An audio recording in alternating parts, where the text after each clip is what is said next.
Welcome to Unstoppable Podcast with Harry Sardinas, inspiring conversations with influential millionaires, investors, thought leaders, entrepreneurs who are making a massive difference with their innovative products and services, and sharing the challenges and wisdom of how they sold their first million. How would you like to make your first million? And today we have special guest. Her name is Tai, and is a midwife and liberation coach. So Tai, I have one question for you. What are your 5 steps to make your first million? Well, my 5 steps, the first thing is that you've got to have a mindset. And this is about you, right? Who do you see yourself as? How do you see yourself? So if you really don't see yourself as making $1 million in your business, how are you ever going to get there?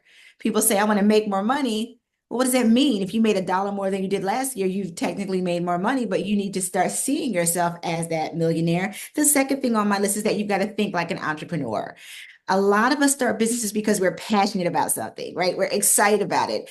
Entrepreneurs, they have a little bit of a different focus. They think about, well, I can have to be passionate about it, but I also need to be able to make money. And I need to be able to solve a problem. So it's not just, passion and like you're passionate about basket weaving. You got to find that thing that's going to solve a problem for people. And that takes thinking like an entrepreneur. We think about solving problems. The next thing is that you've got to make sure that you've got a really good support system. And I'm not talking about, the big team just yet. Depending on where you're starting out, of course, you want to add people to your team, but who's in your inner circle? Who are the people that you go to for advice, right? When you've got to make big decisions, who do you bounce ideas off of? Who supports you those days when you want to quit, because you will feel like quitting, right? Who supports you? And so you've got to have a really good team, which connects to also being able to ask for help, right? You've got to be able to do that. You also have to be consistent with what you do. You can't change every single day. You can't change every time something doesn't work out. You've got to be consistent and push through. It's like that whole myth or fable from before about the tortoise and the hare, right? Like you got to sometimes slower is better if you're really trying to win the race. And then the last thing is, and this is important with what's been happening in today's economy, is that you've got to understand how to pivot, right? Because there are times when you might have a really fantastic idea and it's not working. But if you're trying to get to that $1 million lifestyle, that $1 million goal, you have to learn how to pivot so that it really can help you get to where you want to go and it doesn't become a liability. Those are the 5 steps that I've seen. Those are the 5 steps that I've been helping people coach through. So that's it. Brilliant. I loved it. So Tai, tell us a little bit more about you. So why you decided to be an entrepreneur? What happened? I got pregnant. Honestly, I was pregnant with my daughter, and this was 22 years ago, mind you. 22 She's years ago. 22. Wow. Yeah, she's 22 Been an now. entrepreneur for 22 And years. Congratulations. yeah, thank you, thank you. And I bounced back and forth between working, launching my working, and that kind of stuff. But I've been in this space for that long. But when I was pregnant with her, I did not want to go back to work. So I had this idea, well, I'll start a business on the side. And I started my very first business. I was a desktop publisher, and I'm dating myself because people are like, what is desktop publishing? And it's like, it was PowerPoints, and it was like Dreamweaver, and it was all these tools that nobody knows anymore, clip art, all that kind of stuff way back in the day. But I was helping people with their reports and their papers and their PowerPoint slides, and that was my very, very first business. And so we can say that you decided to become an entrepreneur out of necessity. There is any entrepreneur in your family, your dad, your cousins, Well, anyone interestingly around? enough, well, I Right? didn't realize it. I didn't realize it at the time, but my grandfather was an entrepreneur. I have an uncle. I have a couple of uncles who were entrepreneurs, but my grandfather was an entrepreneur. So it run in my blood. My And grandfather also. yeah. And I don't know if it was out of necessity. It was out of my desire to be home for my daughter. I didn't want to have to put her in daycare, right? I wanted to be home for her and spend as much time. And so I was like, because I had a day job, Yeah. right? And I was like, I want to spend time with her. So let me try to make this work so I can have that lifestyle that I wanted. It was about that lifestyle. Okay, let's face it. It was in your genes, in your genetic, yeah, with DNA because of your grandpa. But it was when you got pregnant with your daughter that actually you say, you know what, I'm gonna go for it, and I do it because I want to spend more time with my daughter. I want to have different type of life. Is that correct? Absolutely. Okay. And but this is also a very big risk, yeah, because you were pregnant, you're about to have a daughter, you had to provide for her. So you were Mhm. doing both things, right? You have your day job and then parallel Yeah, you start your first business. Is that correct? exactly. That's the best way to do it. We always speak with entrepreneurs, and I think that a very safe way to start your first business. This is how I started mine. I was Mhm. working in the Hilton as a room service attendant in London, and at Mhm. the same time, I built my property business. We managed to sell over 5 million doing this. Wow. But the but after only when my business gave me one day the the income that I was making in the Hilton in a month. Mhm. That's that day that I quit 17 years ago, and I never looked back. And look at you, 22 years. Oh my God. So what happened? Tell us, let's talk about your beginnings. Because Mhm. when you started your own business, the first time, nobody knows you. You don't have a lot of credibility, so it's hard to find the first clients. It's hard to find the supplier. So Mhm. tell us about this journey. Then now you have a baby, so is everything is like, and then you have to go to work. So it's like, seems like you don't have time to sleep. So how was this process? Even having a You baby, know, you don't have time to sleep. You might need to put the business and another job on top of this. well, I was much younger then, and so I felt like I had all the energy in the world. So that was the issue. But yeah, Oh, it you, wasn't a lot of you certainly time. did, yeah, because it requires a lot of energy to do job, It does. baby, It plus does. enterprise business, yeah. Yeah, absolutely, it does. You're And a fighter. You look to me like you're a fighter, yeah. oh, absolutely. I can tell. I Absolutely. can tell that you're not gonna give up, yeah. Not at all. Not at all. So was You know, hard? and How was it? um, it was exciting because I loved what I was doing. And so Mhm. when you love what you do, like if You it's don't going to feel take like you working, six right? hours, it's going to take you 6 hours. You don't care, right? Because the You time don't goes feel by like because you're working. in that state of flow. And that's what it was. I loved what I was doing. So it didn't zap my energy. It actually energized me, and I really loved it. However, I will say this, the very first time I was out the gate and I was doing work, I did get to a place where I remember I hit my first, and this was way back when, right? So this big for me, I hit my first $5,000 month Wow, as a part-time entrepreneur. And I got to this that's place where I very was like, good. oh yeah, I was like, but here's the thing, I don't like this. You didn't like it? I didn't like it because of the amount of work that I was doing. I was Mm. like, I don't like, and I was like, okay, if I want to double this, because entrepreneur thinking, right? I need to be able to double this, right? If I want to double this, does that mean I'm going to have to do twice as much work? That I don't doesn't. know if I like this, right? And so that was really my first lesson about pricing, Okay, very good. because I realized I was undercharging. And so I needed to Oh, learn that lesson about raising my prices. But yeah, that was my first big lesson in business was, hey, I know I can make money doing what I'm doing, but I don't like the price structure because it's not going to get me to where I want to be. but this is like, I never, we are projecting to interview 5,000 entrepreneurs, multi-millionaire. We already interview over more than 100, and we haven't find any single person that tell us, well, Harry, it was very easy, everything worked out. So at the end of the day, this is it. As you developing a skill as an entrepreneur, the entrepreneur is Mhm. skill based. So the more Yeah, you practice, the better you become. Every single one of us can be an entrepreneur. And yeah. you just need to go to this process like you went, for example, what you were Mhm. doing is developing a skill as an entrepreneur. And one of the things of developing this skill is, this is not working. I had to restructure, I had to Mhm. repackage, and then I had uh, to go out there with a different structure. Nobody had the price Absolutely. right. At Yeah, the first time, absolutely. Yeah. it's Well, I tell you that. very common to undercharge, yeah, because we think we don't have Mhm. experience. Nobody taught us anything, and we start Yeah, thinking, oh, you know what? If we put our product cheap, everybody will come to us. And that's not how it works. You put it cheap, yeah, and then people don't come, and you don't even know what's going on. For me, it was even worse. We had in my property business, we were renting the rooms, yes, and then the credit crunch come 2008, and then obviously it was slow. My rooms were not filling, and I had this brilliant idea to drop the prices. Oh God, what a disaster.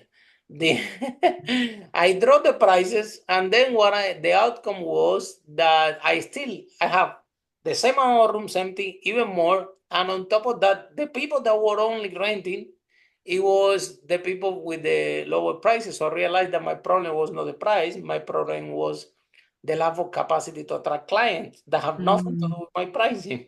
But Yeah. so I learned this lesson. I feel you when you say that, because it happened to me. And when you multiply for a lot of rooms, we're talking about, this is a lesson that almost cost me $250,000, you know. So Yeah, it's huge. yeah. So this lesson well learned, right? But we don't Right. know. We only know when we try something, when it doesn't work, when we repackage. And at some point in the journey, you decide what do you want and what you don't want. Yeah, I remember Exactly. I have this brilliant idea that I want to have a restaurant. I don't know why I have this dream. Oh, I want to have a restaurant. I want to have a Spanish restaurant. I love Spanish food. So I want to have this restaurant. I don't know how to. Mhm. And then I was running my property business. It was doing very well. I was not even needed in the office. In my office, they would tell me, Harry, go home. We don't need you. Everything is fine. Just go away. And I'm sitting bored at home. And then I go and open a restaurant, and I lost 200,000 pounds and 2 years of my life, because that thing, Oh my gosh. Monday to Sunday, and I lost the money. I lost my girlfriend that was with me back then. I lost 2 years of seeing my mom, my brother, my family, my dad. It was painful, that thing, right? Mm. And I was bored. That was the reason that I was doing in the first place. Uh-huh. So it's amazing when what happened. So tell me a little bit more about why and what was your process, or what do you thought that was a good idea to repackage? And how you decide to repackage yourself, the price? Well, I'll tell you that the story is that I actually ended up going back to a day job. At that point, I had become a full-time entrepreneur, and I ended up going back to a day job for a little bit, and that lasted for about 2 years. And then I came back. Actually, they were downsizing the company or changing some things in a company, and I was back being a full-time entrepreneur. But this time, I focused on two things. This time, I focused on updating my selling skills, and I focused on, again, solving a problem, like looking for a problem to solve for people. And so I started building quizzes for marketing, for lead generation, because everybody needs leads. Everybody needs to, have potential clients. And so I started building quizzes for people, and learn. And after upgrading my sales skills, that made a huge difference. And because you talk about like how people start businesses, but a lot of times because you start a business and you might know the subject matter, but you don't know how to sell. If you weren't a salesperson before in your job or in your life ever, you think that you can automatically come out there and just start selling, selling, and selling. But there's a science to selling. There's a science to effectively closing clients. There's a science to qualifying clients, like all those things. If nobody ever teaches you how to do that, you would think that there's something wrong with you, and there's not. You just have never had any training on how to sell effectively. And you can change that by getting some sales training, right? And then learning how to close deals, and learning how to qualify people, and learning how to follow up. Like all of those things are really important if you're going to hit your revenue goals. Yeah, and then this is something regarding the entrepreneurship, because nobody actually told us how to sell, and if we don't know how to sell, then is very hard to be in business, because this is a very strong element, and not everybody is salesperson. Not everybody even know that they can be a good salesperson.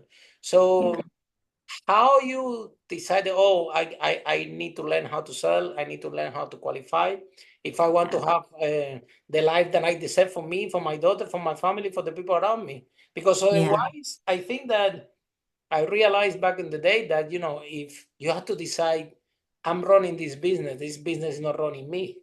Because yeah, that's true too. can affect your life, the life of your daughter. We see so many entrepreneurs that they are so busy, they don't even have time to talk with the Yeah, family. that's true. So Well, why it was you make this amazing. radical change Uh-huh. and to put yourself first, your daughter first, your people, your family first, and then the business as a vehicle for you to live a wonderful life. Well, it was a Ah, little bit yeah. of that, a little bit, well, no, but a little bit of that was seeing other people do well.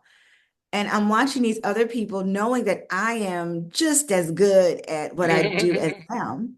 So what's the difference, right? And so, and in business, you have a process, right? You know that you need to generate leads, you need to nurture those people, and then you need to close the deal. And so when I took a look at my process, I was amazing. I've always been amazing at getting leads. I can build an audience and a community like no problem. I can always do that. I can tell And so you are if very I'm good getting the energy, very audience, charismatic.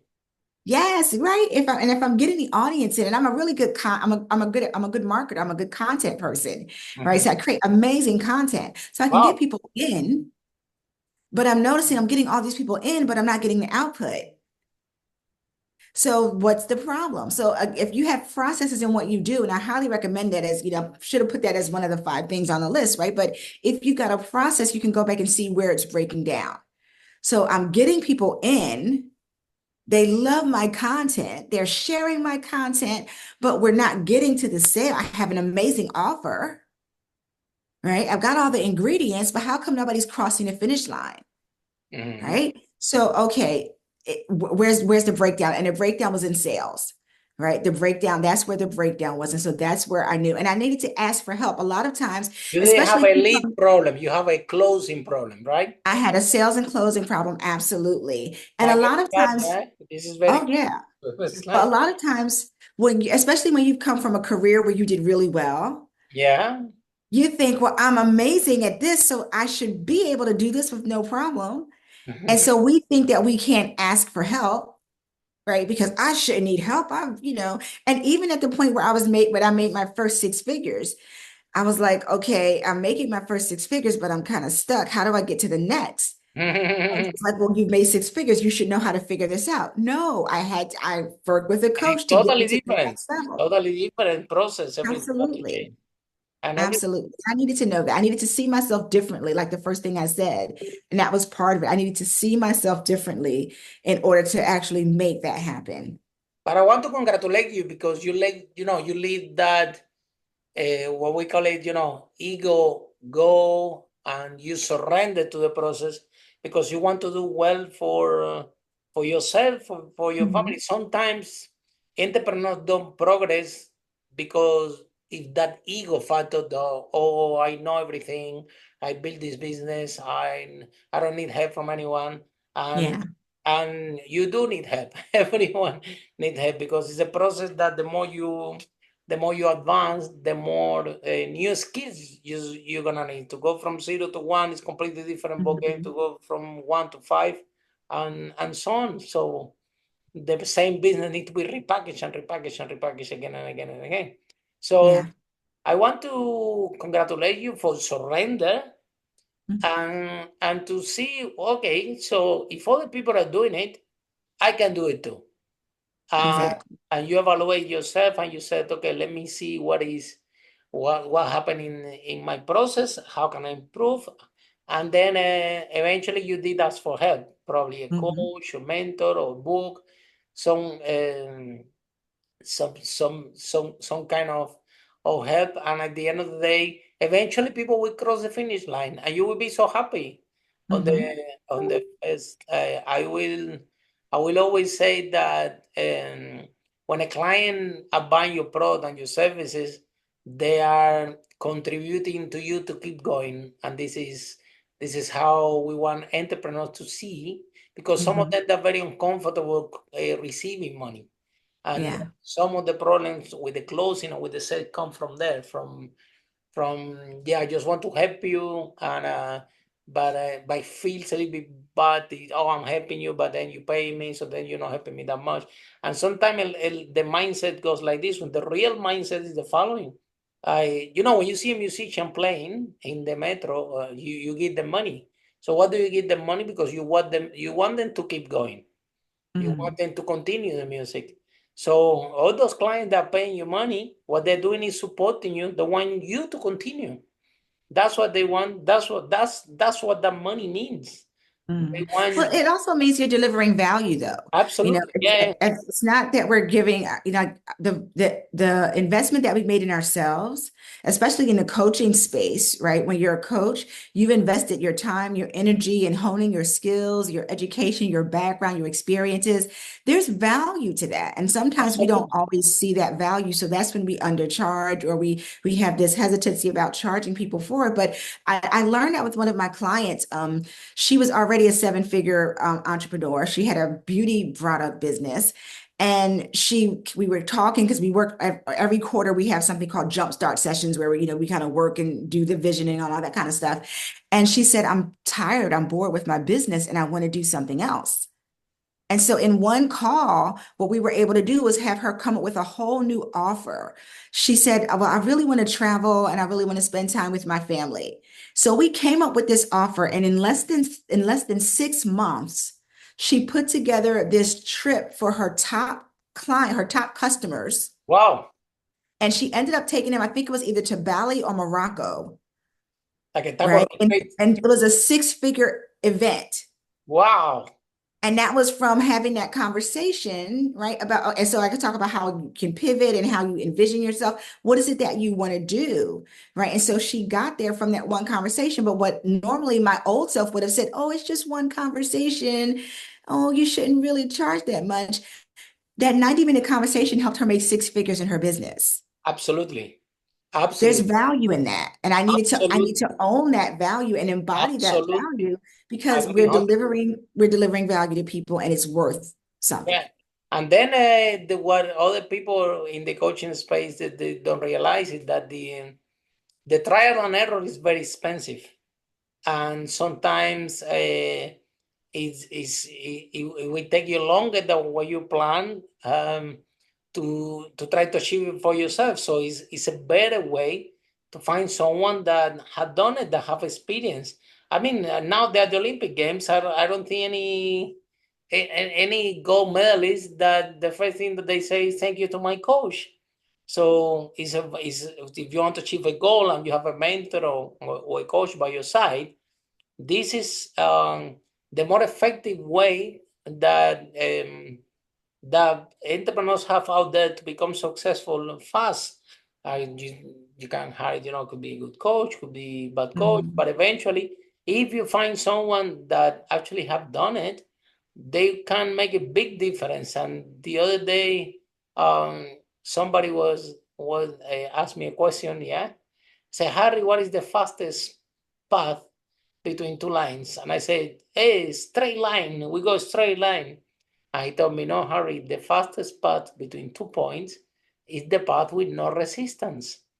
Uh, like the river, right? And in business, this is how we have to to operate. Like if something is working and is making money, but it having an impact in our life, and we want to have life in the other way, then we have to repackage. We have to pivot. Yeah. And for example, I make you the example of the restaurant. A lot of people are very happy about restaurants. They're passionate about it, and they love it, and they're extremely successful. It's just that for me was not the case. So you have to, and sometimes you have to look if you want to create this massive value. Yeah. So, okay. So let me ask you a question, type more direct. What is your message for people uh, out there, or for entrepreneurs that say, oh, you know what, this is only one conversation. You're a coach and you're charging too much money. This is not fair. or this is too much. So what message do you have for these entrepreneurs that think that way? Um, it's relative, right? Agree. You know, if somebody says to you that you're charging too much, that's not your client. You know, and so, and I'll put it, so I talk a lot about marketing, how it's like dating, Mm-hmm. right? So let's say you're dating and you're looking for a partner and, you know, you go out somewhere, let's say you go out and there's this event and then you talk to this person and you talk to two or three different people and they all tell you, oh no, Mm-hmm. you know, I think you're, you know, that restaurant, no, that's too expensive. Oh no, that restaurant, that's too expensive. We can't go there. Would you say, okay, well, take me to McDonald's? Mm-hmm. Yeah. No. Yeah. You're going to keep looking for the person that's going to take you to where you want to go, right? Hopefully that's what we're going to do, right? We're not going to say, oh, well, nobody wants to take me there, so I guess it must be the wrong thing. You're going to go to a different place and find different people who are going to take you to where you want. And it's the same thing with your clients. If people are saying to you, oh, it's too high, you're talking to the wrong people. I had a client who was, she worked with nonprofits. And she would tell me all the time, well, nonprofits don't have any money. And about the second or third call in, I said, later, let's talk about this. I said, what kind of nonprofits are you talking to? Because there are nonprofits that bring in millions of dollars and pay their Absolutely. CEOs millions of dollars. So here's what was happening. She would be out somewhere in her community, and people would say, well, what do you do? And she would, and they, as soon as she said that she worked with nonprofits, they would say, I always wanted to start a nonprofit. Mm-hmm. And then she would tell them what she did and how, like, what her prices were. And they were like, well, I can't afford that. Well, those aren't your people. You're not looking for people who have never started a nonprofit. You're looking for established nonprofits. So it Exactly. wasn't anything wrong with her pricing. Mm-hmm.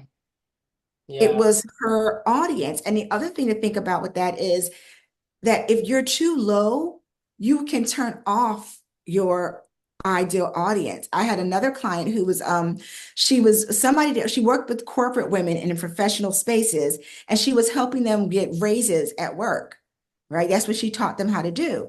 And she was trying to put together this $97 course. Well, And I said, you do realize if these women work in Fortune 1000, Fortune 500 companies, they that when don't they have go to money problem. trainings, yeah, well, it's not that, but when they go to trainings, those trainings cost like $1,500, $2,500. So if Absolutely. they're used to going to a $2,500 training and you're trying to give them a $97 training, they're going to think it's crap. Absolutely. Right? Because they're like, what's that? I don't want that. They want something that's going to be more on their level. So don't do yourself any favors thinking, well, I have to charge this amount of money. It's not going to get you to your $1 million at all. But also the sometimes when we put the pricing, okay, we sometimes we forget how things work because at the end of the day, look at the people out there. Look what car everybody's driving, which clothes everybody's wearing, which phone everybody's using. So nobody, nobody's driving the cheapest car. Only 20% will drive the cheapest car. The other 80% they will buy on value, and not necessarily will be the cheapest. And same with the phones, right? Look at everyone. Everybody have an iPhone or Samsung or whatever. They cost thousands of dollars. These machines. Why nobody is using the Chinese thing that costs $100? It almost do everything. So we realize, look, the shoes that everybody wears, the watches and so on. So human behavior or buying behavior, 80% of the population, they don't buy price. You think that when you think that the 80% is buying on price, you think that when you start in the business, but when you have some experience, you will realize that this is not the case at all. The Yeah. people buy when they see more value. I have an example. I'm based in London. I used to go to Oxford Street with my girlfriend. She's also an international speaker, and she buy her dresses, and I'm go with her. No, I don't go inside the shops. I look at her buying behavior. So Mhm. she will go. She will see one dress. She will go to the other shop. She will see the other dress. She doesn't even go to the cheapest shop.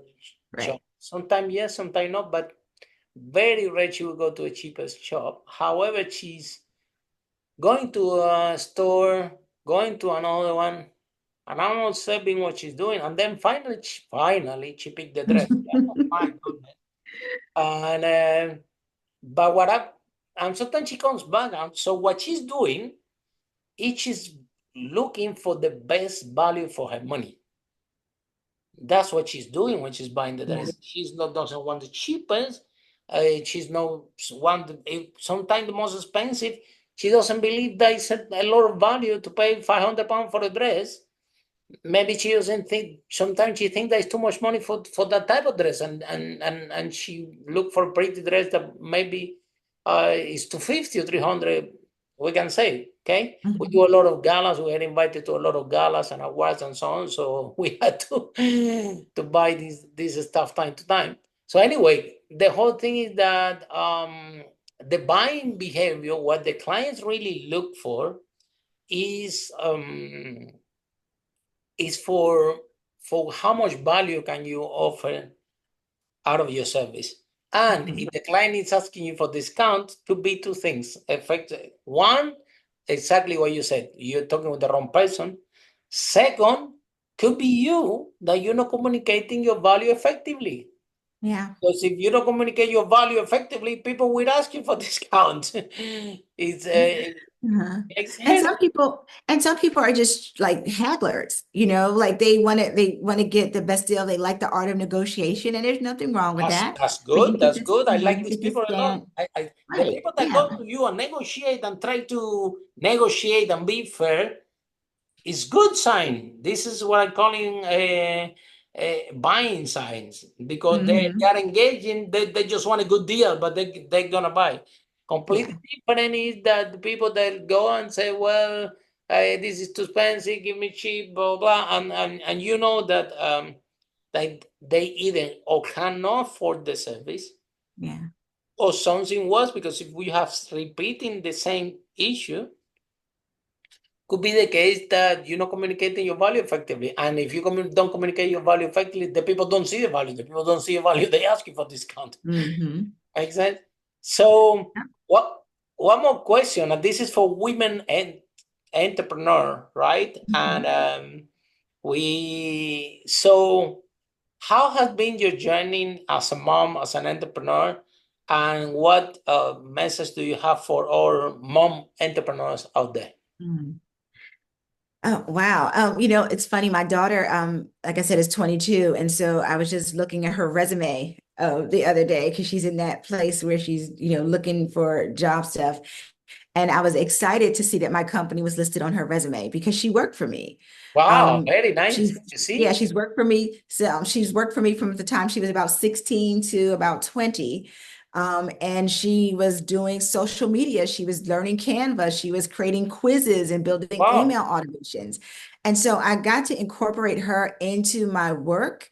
And that was really fun for us to get to work together. But it also has given her a skill, and it's also allowed Absolutely. her to see what's possible. Like that was one of the reasons that I really pushed to have my business. I wanted her to understand she didn't have to just become a consumer, right? She could create, right, the Absolutely. work that she wanted to do. And that was really a powerful lesson for her in giving her some autonomy and some ideas about how she wants to grow her own skills. And also, even more important, because we hear this with entrepreneurs a lot, that, sometimes you want to have your own company, but it's not until you're pregnant. It's not until your client fire you. It's not until you have an accident. It's not until something dramatic happened to you. When something dramatic happened to you, then you said, you know what? I'm going to open my own business. We published a book for one of our clients. She had 5 heart attacks. And after she almost died, she said, Harry, I almost died. Now I want to live my life. I want to speak all over the world. I want to publish my book. I want to be international speaker. I want to do anything. All my dreams that I couldn't do. And now that I almost died, I want to do everything. And she changed completely. So, Tai, and I can see that your daughter is in the right path, that if she decided to be an entrepreneur or no, that's okay.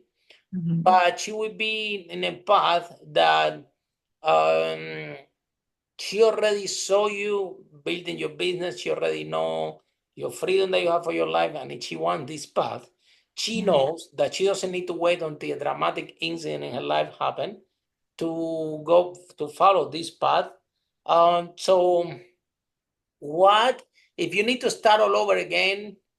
Because before you were in corporate, correct? Mhm. Okay, so if you because I understand corporate, they pay you very well, they give you very good money, they don't want you to leave, they make sure that you're comfortable there, and then you took that decision to start to do the business, at least on the side. So um what message do you have for the people out there that that they are in between? They're in Mhm. between, and sometime in between they can spend 10 years, 15 years, 20 years, maybe they never do it. Yeah. uh, and uh, and you took the risk in one of the most uh, important times of your life. It was a huge risk. So Mhm. what can you share to especially women out there that they are in this corporate space with a lot of security, they have to provide Mhm. for the children, but at the same time they're thinking inside, man, I can do better than this. I know I can, but can I risk it? So Mhm. what's your advice? Well, there's more than one way to skin a cat, right? And so for some folks, if you love your job and you love what you do, it's okay for you to have something on the side. I think a lot of people feel pressured because I've heard people say, well, you're not a real entrepreneur if you're only doing it part-time. Well, that's not true. I agree with you. Right. You have that option. So if that's what you love and you want to do something on the side, that's fine. But when you are ready to leave, the first thing I would say is make sure you have the resources to support you, whether it's financial or you have the team of people. Make sure you have counted the cost. Because I think a lot of folks think that, oh, well, I've done this in my day job, so I'm just going to do it outside of my day job, but you haven't really learned the skills. You haven't really built a network. Or one of the things I hear people say all the time is, oh, well, I don't really like marketing. What? How do you No, no, say you want to be an entrepreneur, but you hate marketing? Marketing is the lifeblood of your business. And it doesn't mean that you have to do it the way everybody does it, but it does mean you have to put a system in place for generating leads and for following up with people and for making sales. And so get a system in place. Right. Get a system in place that you can repeat month after month. That's one of the things I used to say to my clients all the time. I want to help you have repeatable success every single month, right? We're going to put it on repeat. And you do that thing over and over and over again so that you now know where all the weaknesses are so you can optimize them. You know what the strengths are so you can capitalize on them. But once you've got that system in place, it's going to give you a lot more confidence in stepping away from your job and put a plan in place. Right. Put a plan in place so that you're not like, if you don't have to do it because of a crisis, you've got time to put a plan in place and build and build and build. So set what your revenue goals are, be consistent, get your resources and your team and your people around you so that you can easily make that transition. But don't be afraid. Right. I think fear, people talk themselves out of things all the time and they say, well, what if it doesn't work? And I've got the other side of that question for you. What if your job ends tomorrow? Mm-hmm. Because it could. Yeah. Right? And It totally could. And you'd be in that same place. So build your resources, build your finances, be consistent, and make the leap. It's not always going to be like the perfect time. That's the other thing, right? Oh, it's got to be the perfect time for me to do it. It may not feel like the perfect time, but there's going to be some intuition that you've got. There's going to be something in you that says, I need to go now. The other thing that will happen to folks that stay when they should be moving on is that they start to feel it in their body. Right. And so think about this. If you're at your job you have and you're always anxieties. having pains in your neck, you're not sleeping, those are some signs that you might need to make that change because it's not just for your financial well-being, but sometimes it comes down to your mental health and it comes down to your physical health. And those things are important. If staying in your job, I don't care how much you make, if staying in your job is making you physically sick or emotionally unwell, it's not worth it. You've got to find a way. And I'm not saying quit today and not have anything backed up, but I am saying that if you're experiencing those things, you've got to do what you need so that you can transition to something else that's not going to be at the cost of your sanity and at the cost of your physical health. Yeah, because exactly like you said, emotional pain can lead to physical pain, can end up in cancer, can end up in a in a in an illness, and we don't realize. And I think that a very good way to manage the risk is like we talking today. If you have your corporate job and you think that you have a lot of stress, you have anxiety, you're not happy, things are not working. I think that a very good idea is to start something that you're passionate about on the side. And because you point something very important, like what if your jobs end tomorrow? And if your jobs end tomorrow and you're in corporate, you're gonna be great, but you're gonna be excellent in one specific skill that was what that was your job about. And entrepreneurship is not about that. You need to know a little bit about everything to be in business. Wear a lot of hats. You And get to wear a lot of hats. lot of hat, and especially the sales and marketing hat, you need a big one. A small hat is not gonna cover it. So learning those skills and at the end and at the same time build your network. This is something that doesn't happen overnight, and eventually that these things you will need in order to be successful in business. But what is sad is that sometimes you thought that this corporate job it have you safe, have you secure, and one day they knock at your door, they let you out, and now you have certain age. Now you don't know how to pay for your house, you know how to pay for your car, you know how to pay for your lifestyle.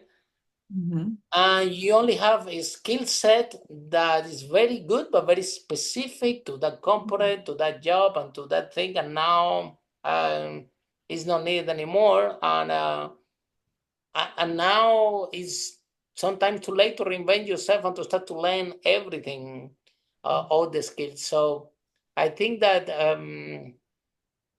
if to mitigate that risk, yeah, if you guys out there, and especially women, and you feel that you want more time with your family, you want to spend more time with your children, you want to travel more, you feel that you have very little holidays, you feel that you deserve a different life, you can, and you're willing to take the risk that I took. You can come with the other side, and when you come into the other side, it's amazing. It's so amazing when you can, like for example, I only work with people that I like. I do this podcast because I love it, and I'm meeting amazing people like you, Tai, and I'm having a blast with these broadcasts. And so when you can choose with whom you work, what type of things you do, what people you will have in your environment, and you can choose how you can create your life, that's eventually when it works is amazing. And this is possible for everyone listening today. It didn't happen overnight. Yeah, it took 22 years, right? You've been in business. 22 years learning and growing, absolutely. And I think that's the beauty of it. Like entrepreneurship is really a journey. A lot of people that come in and they just want the money, the money, the money, and they're trying to get it fast. That's really not going to happen for the majority of us. It really is a journey. You get to learn so much about yourself and who you are. And the great thing about it, though, is the more you grow and develop, the more your business has the potential to grow and develop. Your business is only going to grow as much as you decide to grow. Absolutely. Thank you so much, Tai, for this wonderful interview. I think that you're very powerful. So what if people want your help, some coaches there, they find you very powerful. They find you have a great energy. I said, this is the kind of woman I want to work with, to mentor me, to help me to go to the next level.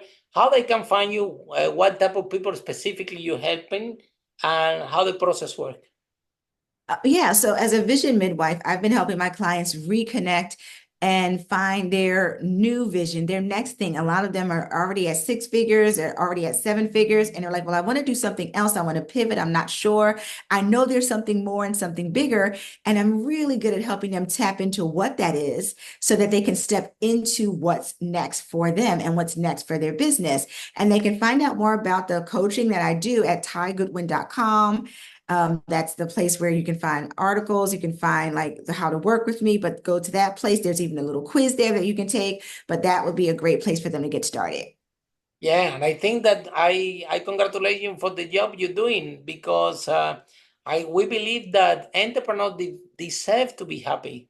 Entrepreneurs, we create jobs for our communities. We take the whole risk. When we go to a bank, they don't even want to give us mortgage. They say that that we are too risky for them, right? They want to give mortgage to all our employees, not to us, and so we take all the risk, all the reward. But I think that this reward cannot be only financially. It has to be 360 in a Yeah. way that you can spend time with your family, with your friends, to be happy, to be healthy.